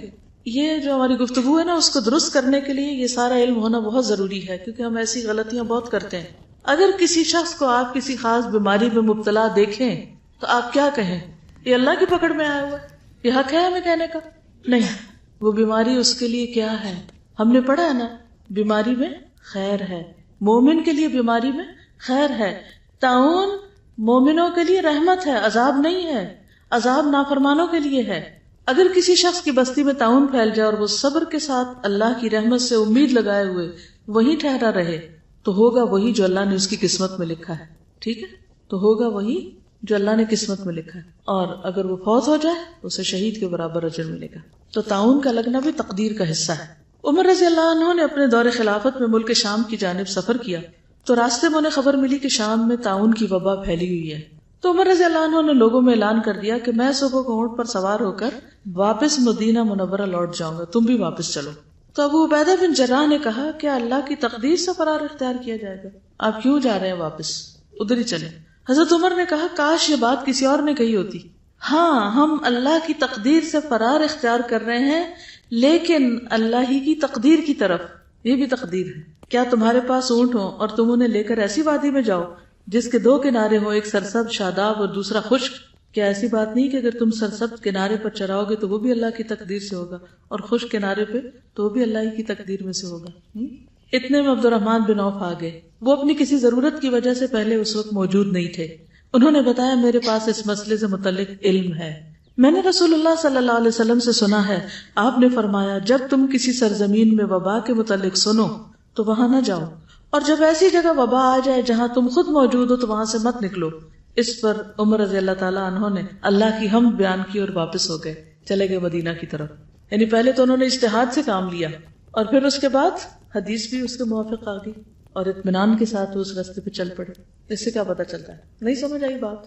اب تقدیر میں الجھ گئے ہوں گے، اصل مسئلہ تو پیچھے چلا گیا. خلاصہ کیا ہے اس بات کا کہ جہاں بیماری ہو وہاں احتیاط کے ساتھ، مثلا اگر آپ ڈاکٹر ہیں، نرس ہیں، تو بھی اپنے گلوز پہنے، احتیاط کریں، اس میں حرج نہیں ہے، ٹھیک ہے. لیکن اگر وہ تکلیف آ جائے تو آپ یہ نہ کہیں کہ اسی سے آئیے، وہ آپ وہاں نہ ہوتے کہیں اور ہوتے تب بھی آ جاتی. اور اگر کہیں بیماری موجود ہو تو وہاں سے بھاگنا، جیسے سورۃ البقرہ کے اندر آتا ہے نا، دوسرے پارے کے آخر میں، الم تر الی الذین خرجوا من دیارہم وہم الوف حذر الموت فقال لهم اللہ موتوا. کیا تم نے دیکھا ان لوگوں کی طرف جو اپنے گھروں سے نکلے موت کے ڈر سے، حالانکہ وہ ہزاروں میں تھے، تو اللہ تعالیٰ نے کیا فرمایا؟ مر جاؤ. سب کو مار دیا. تو کوئی موت سے بھاگ نہیں سکتا، کوئی تقدیر سے بھاگ نہیں سکتا. ہاں، ہم جب تک زندہ ہیں ہمیں اللہ نے جو عقل، سمجھ، علم دیا ہے اس کے مطابق ہم مختلف تدبیریں کرتے رہیں اور ہر حال میں اللہ سے راضی رہیں. ابن قیم فرماتے ہیں مجموعی اعتبار سے تعاون زدہ زمین پر داخل ہونے کی جو ممانعت ہے تو یہ احتیاط اور پرہیز اختیار کرنے کا حکم ہے. جو پیچھے آپ کو بتایا گیا نا کہ پرہیز اور احتیاط یہ بھی اسلام کے طریقوں میں سے. حضرت علی کو کیوں کھجوریں کھانے سے روکا؟ دوسرے شخص کو کیوں خشک کھجور سے روکا؟ یہ کیا تھا؟ احتیاط، پرہیز. ٹھیک، اس کا کانسیپٹ ہے. لیکن یقین اور ایمان کیا ہوگا کہ پرہیز کے باوجود بھی بیماری آ جائے گی مگر مجھے کرنا ہے کیونکہ یہ بھی اللہ کا حکم ہے. نبی صلی اللہ علیہ وسلم نے جو فرمایا تھا کہ وہاں مت جاؤ یا وہاں سے مت بھاگو، تو یہ بھی تو اسی حکم میں سے ہے نا. تو ہم کس چیز کے پابند ہیں؟ حکم کے پابند ہیں. فرمایا کہ یہ احتیاط اور پرہیز ہے. ہاں آپ بولیے. یہ تقدیر ایمان اور کہ بیماری اللہ کی طرف سے یہ انسان کے کاموں کو بھی جاری رکھتا ہے. اب جیسے پچھلے دنوں لاہور میں ڈینگی بخار تھا تو بہت سے لوگ ڈر کے مارے جا ہی نہیں رہے تھے، اپنے کام چھوڑ کے بیٹھے ہوئے تھے کہ ادھر جائیں گے تو بخار ہو جائے گا. پھر کچھ سال پہلے اسی طرح سوائن فلو کا جو تھا وہ ہوا تھا، تو اس رمضان میں مکہ میں جو لوگ آتے ہوتے تھے وہ آدھے لوگ ہو گئے تھے کہ وہاں جا کے ہمیں سوائن فلو ہو جائے گا، تو لوگ جو ہے وہ اس خوف سے جو ہے وہ جاتے نہیں. تو یہ ایمان جو ہے نا کہ جو وہ اللہ کی طرف سے ہونا ہی ہے، وہ انسان کے کاموں کو جاری رکھتا ہے، انسان رکتا نہیں ہے. بالکل. اور ہلاکت کے اسباب کے سامنے پیش ہونے کی ممانعت ہے. تعاون والے علاقے سے جو فرار نہ ہونے کا حکم دیا گیا تو یہ حکم توکل اختیار کرنے، اللہ کی تقدیر کے فیصلے کو تسلیم کرنے اور اپنے معاملات کو اللہ کے سپرد کرنے کا ہے. پہلی ممانعت یعنی ایسے علاقے میں داخل ہونے کی وہ آداب سکھانے اور تعلیم دینے سے متعلق ہے. ادب سکھایا گیا ہے کہ بیماری کے ساتھ کیسے ڈیل کرو، کہ جہاں ہلاکت کے اسباب ہے وہاں نہ جاؤ، یعنی لا تقتلوا انفسکم. اور دوسری ممانعت جو ایسے علاقے سے نہ نکلنے کی ہے تو وہ اپنے معاملات کو اللہ کے سپرد کرنے اور اس کے فیصلے کو تسلیم کرنے کا، کہ اللہ تعالیٰ اب ہم یہاں ہیں اور آپ چاہتے ہیں ہم یہاں سے نہیں نکلے تو ہم تیرے حکم پر عمل کریں گے، خواہ ہمارا دل کتنا ہی گھبرا رہا ہو، کہ ہم توکل کرتے ہیں. اور وہ جو اندر ہے اور ابھی بیمار نہیں اور بھاگ سکتے ہیں تو اس میں آپ دیکھیے کہ وہ پھر بھی وہاں رک رہے ہیں. کئی اس کی وجوہات ہیں اور بھی حکمتیں ہیں، لیکن سب سے بڑی بات یہ کہ اللہ کی اطاعت ہے کہ ہمیں یہاں سے اب جانے کا حکم نہیں ہے، ہمیں ادھر ہی رہنا ہے. دوسری بات یہ ہے کہ عموماً جب وائرس آتے ہیں تو جو ویک ہوتے ہیں ان کو زیادہ اٹیک ہوتا ہے. تو اگر کمزور لوگ بیمار ہیں تو ان کو دیکھے گا کون؟ اگر فوت ہو جاتے ہیں تو ان کا جنازہ کون پڑے گا؟ دفنائے گا کون؟ اگر وہ سب بھی بھاگ نکلے وہاں سے تو صحت مند مت بھاگے وہاں سے، وہ اللہ پہ توکل کرے. اگر اللہ نے آپ کے حصے میں نہیں بیماری لکھی تو انشاءاللہ آپ کو نہیں ہوگی، لیکن جو کام اللہ نے وہاں آپ کے لیے رکھا ہے وہ آپ کو کرنا ہے. تو بیماری کے علاقے میں تو نہیں جانا، لیکن جہاں بیماری ہے وہاں یہ نہیں سمجھنا کہ ضرور مجھ پہ بھی آ جائے گی. بہت سی چیزوں کا تعلق ہماری سوچ سے بھی ہوتا ہے. جب ہم ایک خاص انداز میں سوچنے لگتے ہیں نا کہ ہاں میں بیمار ہو جاؤں گی، ہاں ایسا ہو جائے گا، تو پھر باڈی جو ہے اسی کے مطابق ریئیکٹ کرنے لگتی ہے اور وہ اسے ایکسپٹ کر لیتا ہے ایک طرح سے اس بیماری کو. پھر یہ بھی یاد رکھیے کہ اگر کوئی شخص وہاں سے نہیں نکلتا اور بیمار ہو گیا اور فوت ہو گیا تو تعاون زدہ علاقے میں تعاون سے بیمار ہونے والے کیسے ہیں؟ شہید ہیں. نبی صلی اللہ علیہ وسلم نے فرمایا تعاون کی وبا میں مرنے والے اور شہداء آئیں گے، یعنی شہداء کی تعداد میں اس طرح اضافہ ہو جائے گا. تعاون والے کہیں گے کہ ہم شہید ہیں تو کہا جائے گا کہ ان کے زخم دیکھو. اگر ان کے زخم شہداء کے زخموں کی طرح مہک رہے ہوں تو یہ شہداء میں شمار ہو کر ان کے ساتھ ہوں گے. جب دیکھا جائے گا تو ان کے زخم شہداء کے زخموں کے مشابہ ہوں گے. اسی طرح جزام، سیدنا سرید بن سوید سے مروی ہے کہ وفد ثقیف میں ایک شخص جزام کے مرض میں مبتلا تھا. رسول اللہ صلی اللہ علیہ وسلم نے کہلا بھیجا کہ تم واپس جاؤ، ہم نے تم سے بیعت کر لی ہے. جزام معلوم ہے نا کیا ہوتا ہے؟ کوڑ، لیپریسی جس کو کہتے ہیں. اس میں کیا ہوتا ہے؟ ہاتھ مڑ جاتے ہیں، اس پہ زخم وغیرہ ہوتے ہیں. اور السلام علیکم، یہ لیپریسی ہاسپٹل پنڈی ہے، اس میں گئی تھی تو میرا بیٹا جو ڈاکٹر ہے وہ پہلے ادھر والنٹیئر کرتا ہے، جب بھی ابھی چھٹیوں میں آتا ہے ادھر جاتا ہے. اس کے بارے میں تھوڑا سا بتانا چاہتی ہوں. پنڈی کا ایریا گلاس فیکٹری کے پتہ نہیں کون سا علاقہ کہلاتا ہے، اور اگر آپ جائیں تو وہ کافی ٹوٹی ہوئی سڑکیں ہیں، لیکن جیسے ہی ہاسپٹل کے اندر جائیں ایسا لگتا ہے آپ کسی یو کے میں یا کسی ایسی جگہ آ گئے ہیں. بہت بڑا اور صاف ستھرا ہاسپٹل ہے. 2 جرمن لیڈی ڈاکٹرز ہیں جو اس کو رن کر رہی ہیں. زیادہ وہاں جا کے جو میں نے دیکھا اور سیکھا، وہاں پر ایسے پیشنٹس ہیں، وہ بتا رہی تھی ڈاکٹرز کے یہاں کے لوگوں کا یہ حال ہے، حالانکہ مسلمانوں نہیں کہ وہ اپنے مریضوں کو داخل کرا کے کا نام صحیح نہیں بتاتے، ایڈریس غلط لکھوا دیتے ہیں تاکہ ان سے رابطہ نہ کیا جائے. اور وہاں پر وہ پیشنٹس ہیں، وہ کہتے ہیں کہ پری پارٹیشن سے پہلے کا یہ ہاسپٹل ہے اور بہت پرانے پیشنٹس بھی ہیں. اور میں نے ان پیشنٹس کو دیکھا ہے جس کے مطلب جھڑ جاتا ہے نا جسم کی انگلیاں ڈی شیپ ہو جاتی ہیں بہت زیادہ. وہاں پہ جو ٹیکنیشین تھا سب سے پہلے میں اس کو ملی، جو ریسیپشن پہ بندہ تھا، اس کا بھی جیسے ناک بھی بالکل فلیٹ ہوا تھا اور چہرے سے مطلب بہت عجیب سی اس کی لک تھی، لیکن اتنا بااخلاق انسان تھا وہ، کیونکہ وہ لیپریسی کا پیشنٹ تھا. پھر جب وہ ٹھیک ہو گیا تو انہوں نے اس کو ٹریننگ دے کے اپنے ہی ہاسپٹل میں جاب دے دی. وہ کہتی ہیں کہ لوگ ان سے اتنی نفرت کرتے ہیں کہ ان کو ڈس اون کر دیتے ہیں، اور وہ جو کرسچنز ہیں وہ ان کو سپورٹ کر رہے ہیں. اور حیرت کی بات ہے کہ یہ مسلمانوں کا اخلاق ہونا چاہیے. پھر ٹیکنیشین تھا، اس کی 2-3 انگلیاں نہیں تھیں، اور اسی طرح اس کی ٹانگوں کی بھی ڈی شیپ تھا، تو وہ ایک سہارے سے چلتا تھا، لیکن اس کو ٹیکنیشین انہوں نے بنایا. جب وہ ٹھیک ہو گیا تو اس کو جاب دی. اور اسی طرح جو تھوڑے پیشنٹ ہوتے ہیں، جیسے مثلا جس کو تھوڑی بیماری ہو، اس کو پھر وہ لوگ باہر کہیں نہ کہیں، جیسے میرے بھائی کی ورک شاپ ہے اس میں ایک انہوں نے رکھوایا. پھر الحمدللہ اس کو پیچھا کرتی رہی، دیکھتی رہی. لیکن یہ بیماری ایسی ہوتی ہے جو کہ انسان کو بہت زیادہ اندر سے توڑ دیتی ہے نا، کیونکہ ایسے لگتا ہے جیسے دوسرے کو بھی لگ جائے گی، اور اس کی جسم کی حالت چینج ہو جاتی ہے، ویسے نہیں رہتی، نہ شکل، نہ ہاتھ، نہ کچھ اور. اور پھر ایک چیز یہ بھی اس ہاسپٹل کی مجھے بہت اچھی لگی کہ انہوں نے ان پیشنٹس کے لیے پیچھے کی طرف، کیونکہ مسلمان ہیں سارے، اور ایک پورا ایریا ایسا بنا دیا کہ جو پیشنٹ ٹھیک ہو گئے اور جن کو لوگ نہیں آتے لینے یا ملنے، تو وہاں پر ان کو رہائش دی ہوئی ہے، مسجد ہے ان کی، اور وہ سب ایز اے فیملی رہ رہے ہوتے ہیں. تو یہ بہت زیادہ تکلیف دہ چیز ہے کہ ہم مسلمانوں کا اخلاق ایسا ہونا چاہیے. السلام علیکم. بیماری لگنے کے حوالے سے ایک میرے ساتھ واقع ہوا کہ ہماری ایک عزیزہ کی ڈیتھ ہو گئی. ان کو یخان تھا، اور ان کی ڈیتھ پتہ نہیں کس وقت ہوئی تھی، ہمیں بہت دیر سے پتہ چلا، لیکن سارا دن گزر گیا، ان کو نہلانے کے لیے کوئی تیار نہیں تھا کہ چونکہ ان کو ہیپاٹائٹس سی تھا شاید، تو یہ لگ جائے گا، تو کوئی ان کو نہلانے کے لیے نہیں آ رہا تھا. پھر دی اینڈ انہوں نے رات کو ہمیں کال کی کہ آپ اگر نہلا سکتی ہیں آ کے، میں اور میری بھابھی. لیکن اپنے ایمان کی کمزوری میں کئی مہینے یہ سوچتی رہی کہ مجھے ہو تو نہیں گیا عرفان، مثلا اثر تو نہیں آ رہا میرے اوپر. لوگوں نے اتنا کہہ کے اتنا دماغ پختہ کر دیا کہ ایسا ہوگا، اور مستقل مجھے لگتا رہا کہ بس یہ لگ تو جائے گی، نہلا تو رہے ہیں، یہ فرض ادا کر دیں، لیکن یہ لگ جائے گی ہمیں. لیکن اللہ کا شکر ہے، اللہ میں نے بچانا تھا، پھر بھی نہیں ہوا. اصل میں ایسی باتیں جو ہے یہ وہم سے بھی تعلق رکھتی ہیں، تو انسان کو وہم ہو جاتا ہے اور پھر وہم بیماری بن جاتا ہے. اس لیے اسلام نے اتنا ایمان کو پختہ کیا انسان کے کہ وہ پرامن طور پر اپنے جو بھی کام کاج ہیں ان کو کرتا رہے اور بہت سی فکر افکار سے جان چھوڑائے. اب یہاں پر آپ دیکھ رہے ہیں کہ نبی صلی اللہ علیہ وسلم نے اس کو واپس بھیج دیا. یہ بھی احتیاط کے تقاضے میں سے تھا. اسی بارے میں ایک اور ارشاد ہے، فرمایا، بخاری کی روایت ہے، جزامی سے اس طرح بھاگو جیسے شیر سے بھاگتے ہو، یعنی اس کے ساتھ اس طرح مکس اپ نہ ہو، احتیاط لازم ہے.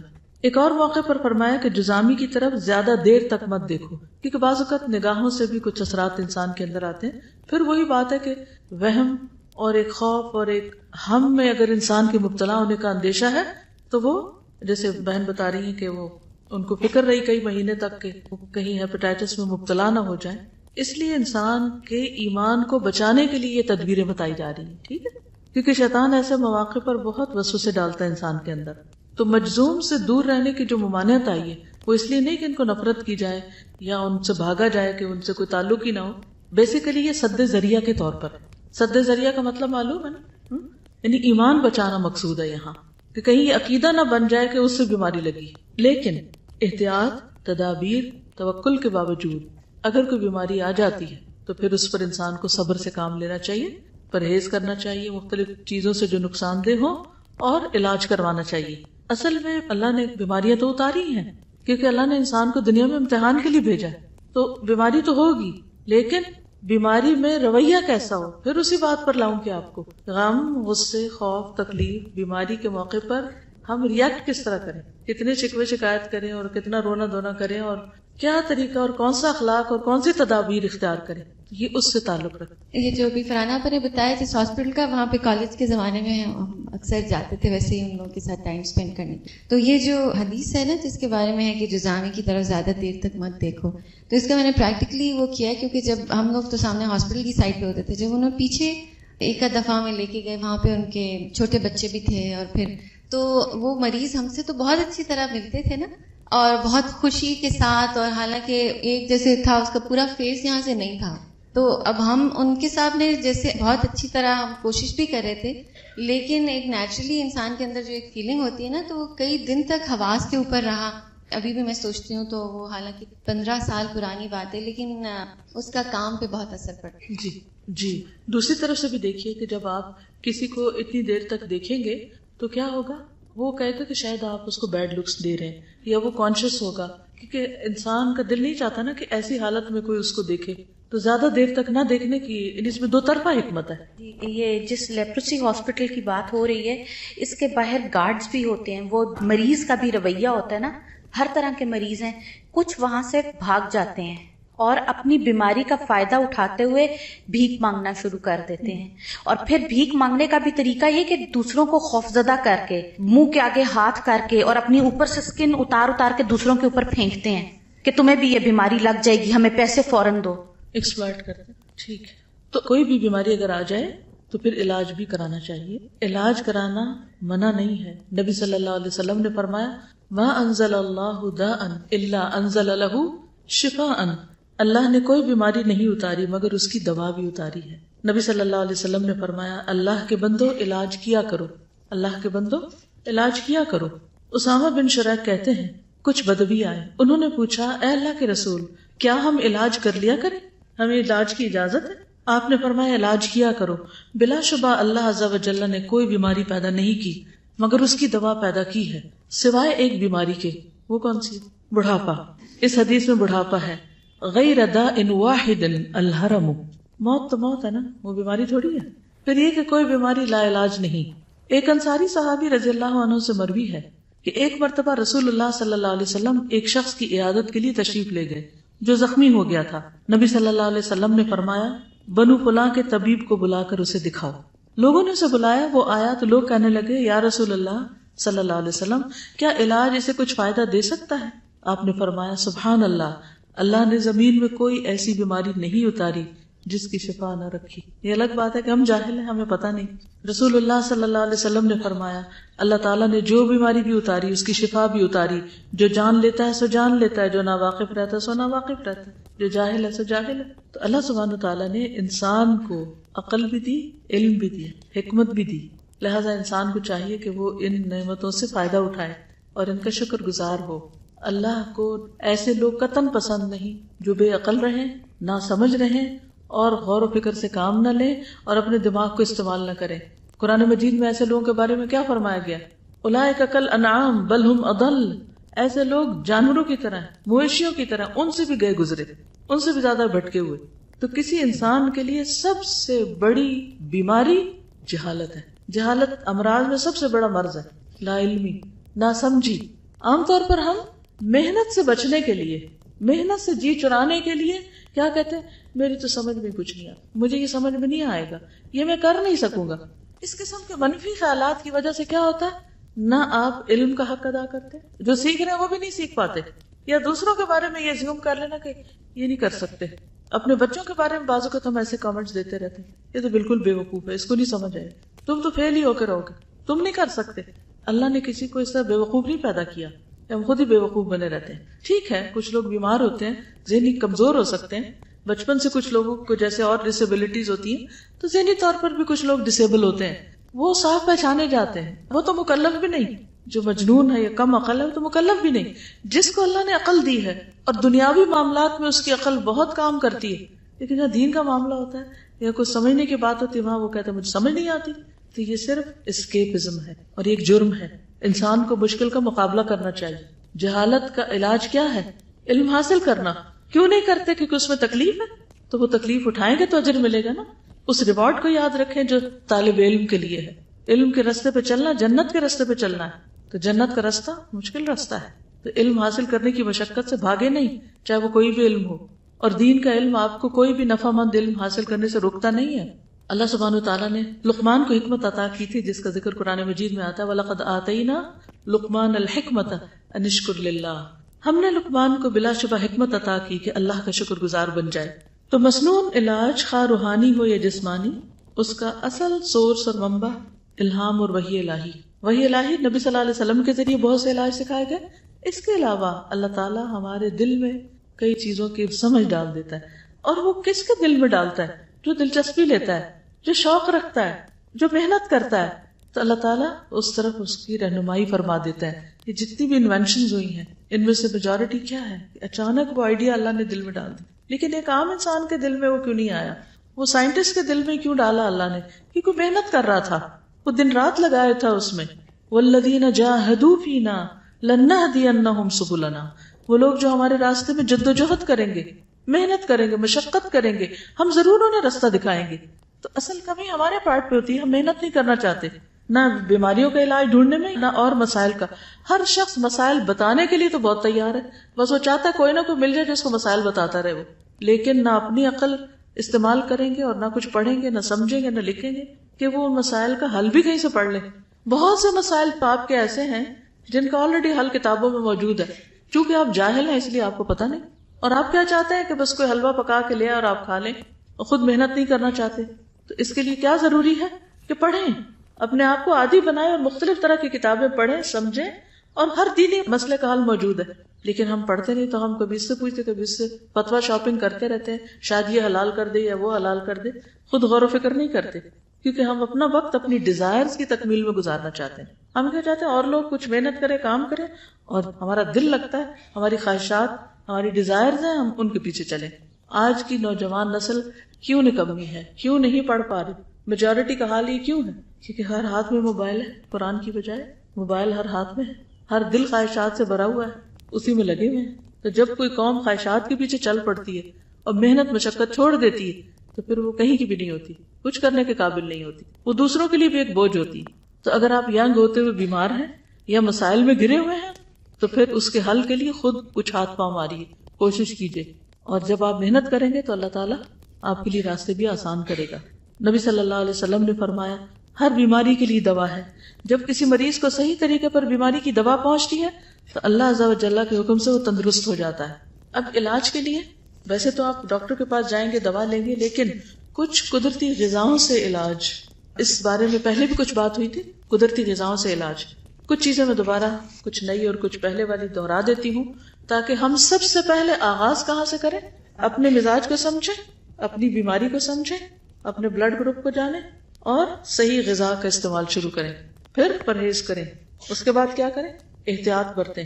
ٹھیک ہے، یعنی پہلا حصہ پرہیز کا تھا، اور یہ جو مجذوم اور یہ طاعون اور یہ ساری بیماریوں سے احتیاط برتنے کا، اور پھر صرف بیماریاں نہیں بلکہ سردی گرمی سے بھی احتیاط برتنا. اور اب صحیح غذا کا استعمال. اگلا حصہ کیا ہے؟ صحیح غذا کا استعمال. تو اسلام مختلف بیماریوں میں مبتلا لوگوں کو قدرتی غذاؤں سے بھی علاج بتاتا ہے، جن کو ہم عام طور پر دیسی طریقے، گھریلو نسخے کہتے ہیں. اس میں سب سے پہلی چیز شہد ہے، ٹاپ آف دا لسٹ، جس کے بارے میں خود قرآن پاک میں اللہ تعالیٰ نے اس کو کیا فرمایا؟ فیہ شفاء للناس، اس میں لوگوں کے لیے شفا ہے. رسول اللہ صلی اللہ علیہ وسلم نے فرمایا اگر تمہاری دواؤں میں سے کسی دوا میں کوئی خیر ہے تو وہ شہد کے ایک گھونٹ میں. تو شہد چمچ سے کھانے کے بجائے اس کو ڈرنک کرنا چاہیے. شربت عسل، شربہ یعنی جیسے گلاس یا بوٹل میں شہد ہے تو اس کو پئیں، اور ایک گھونٹ، ایک ماؤتھ فل.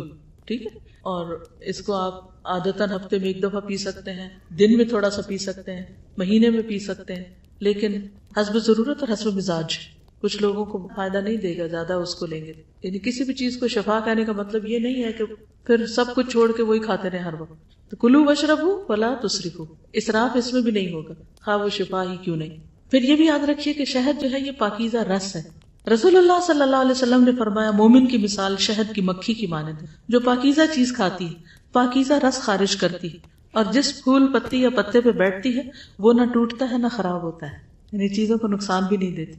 کچھ لوگ تو جہاں سے گزر جائیں وہیں کچھ نہ کوئی توڑ پھوڑ دیں گے، اس چیز کو دھکا دے دیں گے، کہیں ٹھوکر لگائیں گے، کہیں کوئی توڑ پھوڑ دیں گے، کہیں کچھ لکھ ہی آئیں گے اور کچھ نہیں، تو دیواریں ہی خراب کر دیں گے، کہیں گندے ہاتھ مل دیں گے، کہیں اور داغ دبے لگا دیں گے. لیکن مومن ایسا نہیں ہوتا، نہ وہ گندی چیز پسند کرتا ہے، نہ گندگی پہ بیٹھتا ہے اور نہ گندگی پھیلاتا ہے۔ رسول اللہ صلی اللہ علیہ وسلم نے فرمایا شفا 3 چیزوں میں ہے، شہد پینے میں، پچھنے لگانے میں، کپنگ ہجامہ، آگ سے داغ لگانے میں، اور میں اپنی امت کو داغ سے منع کرتا ہوں، آگ سے علاج مت کرو۔ ایک اور روایت میں ہے مجھے داغنا پسند نہیں۔ ایک مرتبہ آپ صلی اللہ علیہ وسلم نے کسی کو پیٹ کی خرابی میں بھی شہد تجویز کیا تھا۔ ابو سعید خدری کہتے ہیں کہ ایک مرتبہ ایک شخص نبی صلی اللہ علیہ وسلم کی خدمت میں حاضر ہوا، عرض کیا میرا بھائی پیٹ کی تکلیف میں مبتلا ہے، آپ نے فرمایا اسے شہد پلاؤ، یعنی شہد کا پینا خالص بھی ہو سکتا ہے اور اس کو پانی میں ملا کے پینا بھی مراد ہو سکتا۔ دوسری مرتبہ پھر وہ آ گیا تو آپ نے اسے پھر شہد پلانے کے لیے کہا۔ تیسری مرتبہ آیا تو آپ نے فرمایا شہد پلاؤ، اس نے کہا میں نے ایسا ہی کیا لیکن کوئی شفا نہیں۔ آپ نے فرمایا اللہ تعالیٰ سچا ہے، تیرے بھائی کا پیٹ جھوٹا ہے، اسے پھر شہد پلاؤ۔ چنانچہ اس نے پھر شہد پلا اور اسی سے تندرست ہو، پہلے وہ ڈیٹاکس ہو رہا تھا اور اس کے بعد پھر وہ ٹھیک ہو گیا۔ دوسری چیز ہے کھجور۔ جادو اور زہر کے علاج کے طور پر رسول اللہ صلی اللہ علیہ وسلم نے مدینہ منورہ کی اجوا کھجور تجویز فرمائی۔ فرمایا جو کوئی صبح کے وقت 7 اجوا کھجوریں کھا لے اس دن کوئی زہر یا جادو اس پر اثر نہیں کرے گا۔ مثلاً آپ کسی ایسے شخص کے پاس جا رہے ہیں جس سے آپ کو اندیشہ ہے کہ وہ آپ پہ جادو کر دے گا۔ کچھ لوگ مشہور ہوتے ہیں نا کہ جو ان کے گھر جاتا ہے جو ان سے ملتا ہے وہ اس پہ جادو کرتے ہیں۔ 7 کھجوریں کھا کے جائیں۔ رسول اللہ صلی اللہ علیہ وسلم نے فرمایا اجوا جنت کے پھلوں میں سے ہے اور اس میں زہر کے لیے شفا ہے۔ مثلاً آپ نے کوئی ایسی دوائیاں کھا لی ہیں جو زہر ہیں تو پھر اس کا تدارک کس سے کریں؟ کھجور کھانے سے، وہ آپ کا زہر دور کر دے گا، یعنی ڈیٹاکس کر دے گا آپ۔ رسول اللہ صلی اللہ علیہ وسلم نے فرمایا عالیہ کی اجوا میں شفا ہے، علاقے کا نام ہے، یا نہار وہ اجوا کھجور کا استعمال زہروں کا تریاق ہے، یہ ٹھیک کرتا ہے اس کو۔ رسول اللہ صلی اللہ علیہ وسلم نے فرمایا سب سے بہترین کھجور برنی ہے، برنی کھجور کا نام ہے، وہ بیماری کو دور کرتی ہے اور خود اس میں کوئی بیماری نہیں، یعنی طیب کھانا ہے۔ دوسری چیز ہے جو، بارلے۔ اللہ کے رسول صلی اللہ علیہ وسلم نے دلیا، سالن، ستو اور روٹی کی شکل میں جو استعمال فرمائے۔ دلیا بھی بنایا، سالن بھی، ستو بھی اس کے، اور روٹی بھی بنا، یعنی کئی شیپ ہو سکتے، ریسیپیز تو آپ زیادہ بہتر جانتے ہیں۔ دلیا جو باریک کوٹ کر دودھ میں پکانے کے بعد شہد سے میٹھا کر کے استعمال کیا جاتا ہے، اسے تلبینہ یا حریرہ بھی کہتے ہیں۔ بیماری میں اور بیماری کے بعد کی کمزوری، تھکن اور پریشانی دور کرنے کے لیے جو کا استعمال طب نبوی میں قابل ذکر ہے۔ حضرت عائشہ صدیقہ سے روایت ہے رسول اللہ صلی اللہ علیہ وسلم کے اہل خانہ میں سے اگر کسی کو بخار ہو جاتا تو آپ دلیا بنانے کا حکم دیتے، جب وہ تیار ہو جاتا تو اسے کھانے کا حکم دیتے۔ فرماتے کہ یہ غمگین آدمی کے دل کو تقویت پہنچاتا ہے، ڈپریشن کا علاج بھی، اور بیمار آدمی کے دل کی پریشانیوں کو اس طرح دور کرتا ہے جیسے تم میں سے کوئی عورت اپنے چہرے سے میل کچیل کو پانی کے ذریعے دور کرتی ہے۔ یعنی عورتیں چہرے کے بارے میں زیادہ کانشیس، اس سے یہ پتہ چلتا ہے کہ یہ بھی انسان کو صاف کرنے والی غذا ہے۔ تو پھر آپ نے دوبارہ بھی کبھی بنایا کہ ایک دفعہ ہی ختم؟ کیوں نہیں بنا سکتے ہاسٹل میں؟ بالکل بنا سکتے ہیں، اچھا قول ہے۔ شہد کے علاوہ ہر میٹھی چیز میں زہر ہے اور زہر کے علاوہ ہر کڑوی چیز میں شفا ہے۔ یہ حکمت کی باتیں ہوتی ہیں نا جو اللہ تعالیٰ دلوں پہ القاء کر دیتا ہے۔ یؤتی الحکمۃ من یشاء ومن یؤت الحکمۃ فقد اوتی خیرا کثیرا۔ سید عائشہ بیمار کے لیے تلبینہ کا حکم دیتی۔ دیکھیں تلبینہ بنانے میں دیر کتنی لگتی، آپ کہتے ہیں ہاسٹل میں نہیں بنا سکتے، مجھے پتا چلا آپ لوگ نوڈلز بناتے رہتے ہیں، تو جو نوڈل بنا سکتا ہے وہ دلیا بھی بنا سکتا ہے۔ آپ جو گھر سے بھون کے لے آئے اور اس کو تھوڑے سے بوائلڈ واٹر میں تھوڑا سا ملا کے اوپر سے شہد تھوڑا ڈال کے کھا لیں، بہترین ناشتہ ہے۔ سید عائشہ بیمار کے لیے تلبینہ کو حکم دیتی اور اس کے لیے بھی جسے کسی کے مرنے کا رنج ہوتا، یعنی حضرت عائشہ نبی صلی اللہ علیہ وسلم کی اس حدیث کے مطابق، اس تلقین کے مطابق کیا کرتی، جہاں فوتگی ہوتی وہاں یہ بنانے کا حکم دیتی اور کہتی تھی میں نے رسول اللہ صلی اللہ علیہ وسلم سے سنا ہے کہ تلبینہ بیمار کے دل کو تسکین دیتا ہے اور بعض رنج بھی کم کر دیتا ہے، تو جو لوگ ہوم سک ہوں وہ تلبینہ کھانا شروع کریں۔ عروہ بن زبیر سے روایت ہے کہ ام المؤمنین سیدہ عائشہ کی عادت تھی کہ جب ان کے عزیزوں میں سے کسی کی وفات ہو جاتی، عورتیں جمع ہو جاتی، پھر چلی جاتی، مگر گھر والے اور خاص خاص عزیز رہ جاتے تو ان کے حکم سے، یعنی حضرت عائشہ کے حکم سے تلبینہ کی ایک ہانڈی پکائی جاتی، پھر سرید بنوا کر تلبینہ اس پر ڈلواتی اور عورتوں سے کہتی سکھاؤ، کیونکہ میں نے رسول اللہ صلی اللہ علیہ وسلم کو فرماتے ہوئے سنا ہے کہ تلبینہ سے بیمار کے دل کو تسکین ہوتی ہے اور اس کا غم کسی قدر ہلکا ہو جاتا ہے۔ تو سرید کیا ہوتا ہے؟ شوربے میں روٹی کے ٹکڑے ڈال کر پکانا، جسے اوگرا بھی کہتے ہیں۔ کسی کو پتا اوگرا کیا ہوتا ہے؟ اوکے، یہ کہتی ہے کہ مٹی کی ہانڈی میں اسپیشل قسم کا کدو بنتا ہے تو اوگرا کہلاتا ہے۔ دیکھیے پہلے ایسا ہوتا تھا کہ لوگ بچوں کا کھانا پھینکتے نہیں تھے، ہم تو بہت ماڈرن ہو گئے نا تو کھانا ضائع کر دیتے۔ اچھا مثلا کچھ کمیونٹیز میں یہ ہوتا ہے کہ جیسے اگر رات کو چاول بچ جائیں تو وہ اگلے دن مرچ مسالہ لہسن نمک اور ڈال کے ان چاولوں کو بھون کے کھچڑی بنا لیتے ہیں تو وہ پچھلے دن سے بھی زیادہ لذیذ ہو جاتے ہیں. ٹھیک ہے, یعنی وہ چاولوں کی بھجیا سی بنا لیتے ہیں. اب آپ کے منہ میں پانی آ رہا ہے. اچھا, اسی طرح کچھ لوگ اگر سالن بچ جائے اور روٹی بھی بچ جائے تو روٹی توڑ کے اس کے اندر ڈال کے پکا لیتے ہیں. اس کو اگرک کہتے ہیں پنجابی میں, ٹھیک, اور عربی میں اس کو سرید کہتے ہیں. عربوں میں تو بہت مشہور ہے یہ کھانا, وہ کتنا مزے کا بنتا ہے.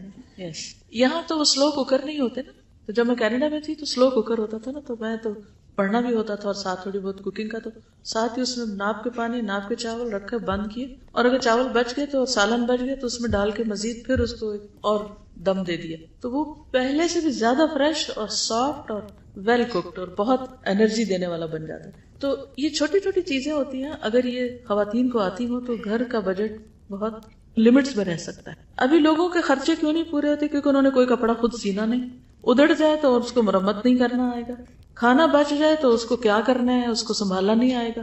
تو نتیجہ کیا ہے؟ بس چیزیں پھینکی جا رہی, ضائع کی جا رہی ہیں, اور پھر کہتے ہیں پورا نہیں ہو رہا. کیونکہ جو لوگ مال ضائع کرتے ہیں نا, ان کے پاس کنویں بھی ہونا وہ بھی ختم ہو جاتے ہیں. وہ ہمیشہ محتاج ہی رہتے ہیں کیونکہ وہ اسراف کرتے ہیں, وہ ضائع کرتے ہیں. تو اللہ تعالیٰ کو اقتصاد پسند ہے, درمیانہ روی. چاہے آپ دریا کے کنارے بیٹھے تب بھی جتنا ضرورت ہے اتنے پانی سے وضو کرو. تو یہ بخل نہیں ہے, ہمارے ہاں اس کو کنجوسی بتایا جاتا ہے, ضرورت کے مطابق استعمال کرنا, جبکہ یہ ہمارے دین کی تعلیم ہے. عروہ کہتے ہیں کہ حضرت عائشہ تلبینہ پکانے کا حکم دیتی اور فرماتی ہیں کہ اگرچہ وہ مریض کو ناپسند ہوتا ہے لیکن وہ اس کو فائدہ دیتا ہے. مریض دلیا نہیں کھانا چاہتا نا, کھچڑی نہیں کھانا چاہتا, لیکن اس کے لیے فائدہ مند ہے. کلونجی, ابو ہریرہ رضی اللہ عنہ سے روایت ہے, انہوں نے رسول اللہ صلی اللہ علیہ وسلم کو فرماتے ہوئے سنا, سیاہ دانے میں یعنی کلونجی میں سام یعنی موت کے علاوہ ہر بیماری کا علاج ہے. رسول اللہ صلی اللہ علیہ وسلم نے فرمایا, کالے دانوں میں موت کے علاوہ ہر بیماری کا علاج ہے. خالد بن سعد نے بیان کیا کہ ہم باہر گئے ہوئے تھے اور ہمارے ساتھ غالب بن ابجر بھی تھے. وہ راستے میں بیمار پڑ گئے. ہم مدینہ واپس آئے, اس وقت وہ بیماری تھے. ابن ابی عتیق ان کی عادت کے لیے تشریف لائے اور ہم سے کہا کہ تم پر ان کالے دانوں کا استعمال لازم ہے. اس کے 5 یا 7 دانے لے کر پیس لو, پھر زیتون کے تیل میں ملا کر ناک کے اس طرف یعنی ایک طرف سے قطرہ قطرہ ٹپکاؤ. کیونکہ حضرت عائشہ نے مجھ سے بیان کیا ہے, انہوں نے نبی صلی اللہ علیہ وسلم کو فرماتے ہوئے سنا, یہ کلونجی ہر بیماری کی دوا ہے سوائے سام کے. میں نے پوچھا وہ کیا؟ فرمایا موت. یعنی کلونجی کا تیل یا کلونجی کو پیس کے اس میں تیل ملا کے اگر ناک میں ڈالا جائے تو میگرین اور بہت سے سر درد اور کئی اور بیماریوں کا علاج ہے. کیونکہ وہ بلاکیجز کھولتا ہے نا, تو اس سے انسان ٹھیک ہو جاتا ہے. اور ناک میں ڈالنے سے یہ ہوتا ہے کہ کڑوا ہوتا ہے, اور جو جن وغیرہ نکالتے ہیں وہ بھی ناک میں ڈالتے ہیں, پھر آنکھوں سے بہت آنسو آتے ہیں. اب اس میں بھی احتیاط برتیے, پھر اپنے مزاج کو دیکھیے اور اس کے مطابق ڈوز کم یا زیادہ کیجیے. یہ نہ ہو کہ کھانے کا چمچ بھر کے کلونجی تیل پی لے روز, تو اس سے بیمار ہو سکتے ہیں. آب زمزم, نبی صلی اللہ علیہ وسلم نے فرمایا, روئے زمین پر سب سے بہترین پانی زمزم ہے.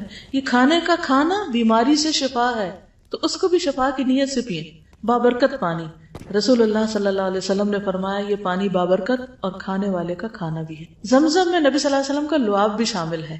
ابن عباس کہتے ہیں ایک مرتبہ نبی صلی اللہ علیہ وسلم زمزم کے کنویں پہ تشریف لائے, ہم نے ڈول کھینچ کر پانی نکالا, نبی صلی اللہ علیہ وسلم نے اسے نوش فرمایا اور اس ڈول میں کلی کی, پھر ہم نے وہ ڈول زمزم کے کنویں میں واپس انڈیل دیا تاکہ سارے کے اندر شامل ہو جائے.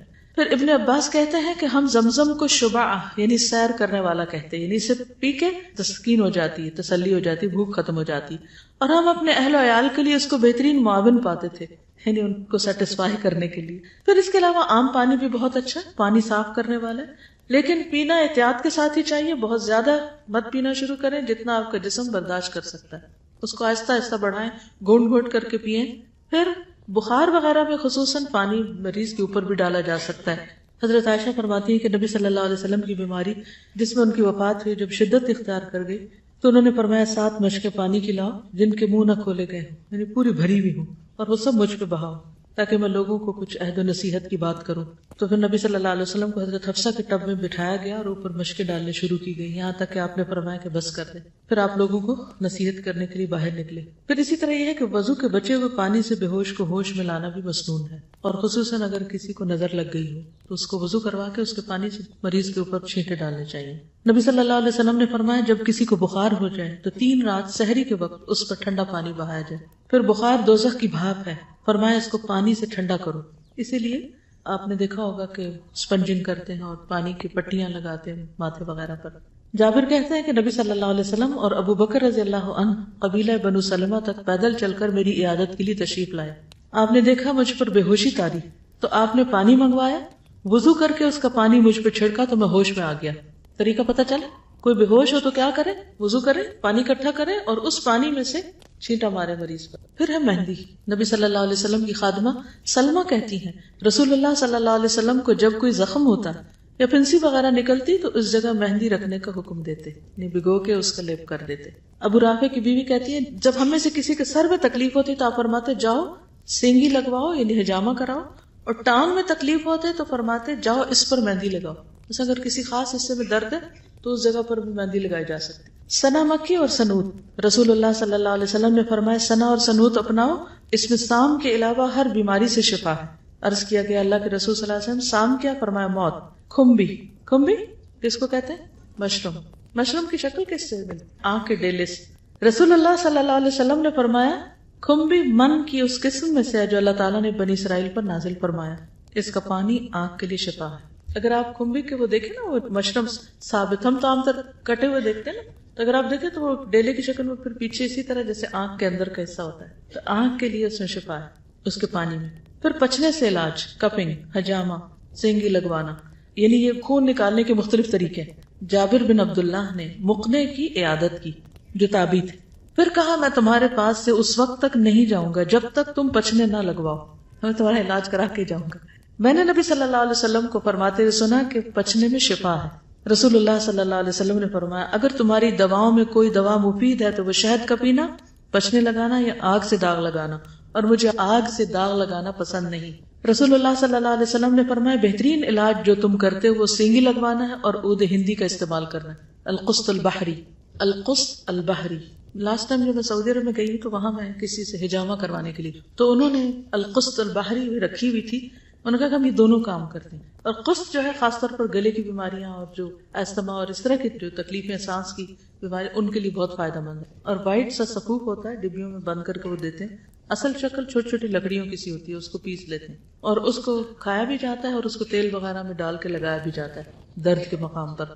رسول اللہ صلی اللہ علیہ وسلم نے فرمایا معراج کی رات میں فرشتوں کی جس جماعت کے پاس سے بھی میں گزرا اس نے یہی کہا اے محمد صلی اللہ علیہ وسلم اپنی امت کو سینگی لگانے کا حکم فرمائیے. سینگی کا لفظ سینگ سے ہے. پہلے اس طرح کے سوفسٹیکیٹڈ کپس نہیں ہوتے تھے تو جو جانوروں کے ہارن ہوتے ہیں سینگ، اس سے خون چوس کر نکالا جاتا ہے. اب بھی ایسے طریقے موجود ہیں.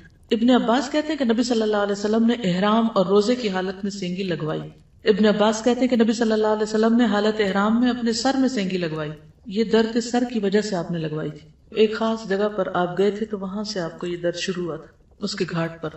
ابن عباس کہتے ہیں کہ رسول اللہ صلی اللہ علیہ وسلم نے احرام کی حالت میں اپنے سر میں سینگی لگوائی آدھے سر کے درد کی وجہ سے جو آپ کو ہو گیا تھا. ابن عباس کہتے ہیں کہ ایک مرتبہ یہودی عورت نے حضور صلی اللہ علیہ وسلم کی خدمت میں بکری کا گوشت زہر ملا کے پیش کیا. آپ نے اس میں سے کھا لیا. اس کے بعد آپ کو جب اس کے اثرات محسوس ہونے لگتے آپ سینگی لگوا لیتے. یعنی اس سے پتہ یہ چلتا ہے کہ جب مرض زیادہ ہونے لگے تو انسان اپنے جسم سے زہریلا خون نکلوا دے. ایک مرتبہ آپ سفر پر روانہ ہوئے، احرام باندھ لیا تو آپ کو کچھ اثرات محسوس ہوئے، آپ نے اسی وقت سینگی لگوا لی. لیکن سینگی لگوانے کی جگہ ہیں، کچھ سننا پوائنٹس ہیں اور کچھ بیماری کی جگہ پر بھی لگائی جا سکتی. یعنی عام طور پر جس کو کوئی خاص بیماری نہ ہو وہ صرف مسنون جگہوں پر لگوائے، دو کندھوں کے بیچ میں. لیکن ادروائز جہاں تکلیف ہو براہ راست اس جگہ بھی لگوائی جا سکتی، جیسے سر پہ. عبداللہ بن بحینہ کہتے ہیں رسول اللہ صلی اللہ علیہ وسلم نے مکہ کے راستے میں مقام لحی جمل میں اپنے سر کے بیچ میں سینگی لگوائی. ابن عمر کہتے ہیں رسول اللہ صلی اللہ علیہ وسلم سر میں سینگی لگواتے اور اسے ام مغیث کہتے. مغیث کے معنی مددگار، فریاد رس. ام مغیث کے معنی کیا ہے؟ مددگار کی ماں. یعنی آپ وضاحت کرنا چاہ رہے تھے کہ یہ بہت مددگار چیز ہے، it's helpful, it's handy.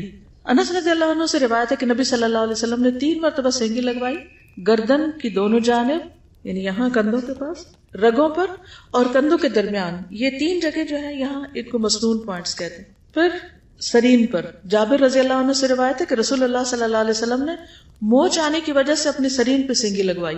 پاؤں کی پشت پر انس کہتے ہیں رسول اللہ صلی اللہ علیہ وسلم نے حالت احرام میں اپنے پاؤں کی پشت پر تکلیف کی وجہ سے سینگی لگوائی. جابر سے روایت ہے نبی صلی اللہ علیہ وسلم اپنے گھوڑے سے کھجور کے کٹے ہوئے تنے پر گر پڑے، اس سے آپ کے پاؤں کا جوڑ متاثر ہو گیا، یعنی ہڈی ہل گئی، تو آپ نے موچ کی وجہ سے سینگی لگوائی. مسل پل ہو گئے یا جو بھی تکلیف ہوئی آپ نے اس پر بھی حجامہ کروایا. چوٹ لگنے پر بھی حجامہ کرایا جا سکتا ہے. کبھی بل پڑ جاتا ہے نا، یا کبھی موچ آ جاتی، یا ویسے ہی سر درد شروع ہو جاتی، کوئی بھی اور تکلیف، یا ویسے طبیعت کے اندر بے چینی پیدا ہو جاتی، تو ان سب چیزوں کے لیے یہ بہترین علاج ہے. لیکن غلط جگہ سینگی نہیں لگوانی چاہیے، یعنی شوق میں کہ وہ سر پہ لگوا رہا میرے بھی لگا دو. معمر کہتے ہیں میں نے سینگی لگوائی تو میرا حافظہ جاتا رہا، یہاں تک کہ مجھے نماز میں سورۃ فاتحہ پڑھنے میں بھی لقمہ دینا پڑتا تھا، اور انہوں نے اپنی کھوپڑی پر غلط جگہ پر سینگی لگوائی تھی. تو اس لیے ہر ایک کو ہر جگہ نہیں لگوا لینی چاہیے، ٹھیک ہے. اور نقالی میں تو ویسے ہی کوئی کام نہ کرے، اوریجنل کام ہونے چاہیے. دیکھا دیکھی بھیڑ چال جانا یہ سب سے خطرناک بیماری ہے. آپ کچھ کہہ رہے ہیں؟ اپنی کپنگ خود بھی کر سکتے، پھر ہی کر سکتے، اور ڈرائی کپنگ بھی کر سکتے ہیں. بہترین دن رسول اللہ صلی اللہ علیہ وسلم نے فرمایا جو شخص چاند کی 17، 19 اور 21 تاریخ کو سینگی لگوائے اسے ہر بیماری سے شفا ہوگی. نبی صلی اللہ علیہ وسلم نے فرمایا بہترین دن جس میں تمہیں سینگی لگوانی چاہیے چاند کا 17واں، 19واں اور 21واں دن ہے. میں معراج کی رات فرشتوں کے جس گروہ کے پاس سے گزرا اس نے ہی کہا کہ اے محمد سینگی لگوانے کا اہتمام ضرور کرنا. تو جس نے ابھی تک نہیں لگوائی وہ سب لگوا لیں.